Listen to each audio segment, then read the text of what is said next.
Microsoft co founder bill gates ఇండియాకి వచ్చారు. ఆయన్ని సీఎం చంద్రబాబు నాయుడు గారు, డిప్యూటీ సీఎం పవన్ కళ్యాణ్ గారు అండ్ మినిస్టర్ నారా లోకేష్ గారు రిసీవ్ చేసుకున్నారు. అసలు బిల్ గేట్స్ ఇండియాకి ఎందుకు వచ్చారు, అందులో ఆంధ్రప్రదేశ్కి, మన అమరావతికి ఎందుకు వచ్చారు?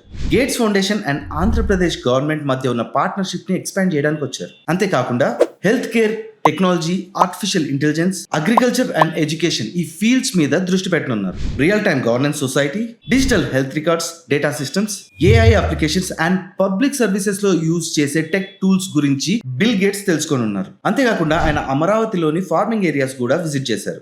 ఫార్మర్స్ కి ఏఐ, డ్రోన్స్ అండ్ టెక్నాలజీ ఎలా యూజ్ అవుతుందో చూశారు. సంజీవని లాంటి హెల్త్ ప్రోగ్రామ్స్ విషయంలో gates foundation already AP government తో కలిసి వర్క్ చేస్తుంది. దీన్ని బట్టి మనకు అర్థమయ్యేది ఏంటంటే ఫ్యూచర్ లో హైదరాబాద్ లాగా అమరావతి కూడా టెక్ హబ్ అవనుంది. ఇందుకే కదా ఆయన విజనరీ లీడర్ అంటారు.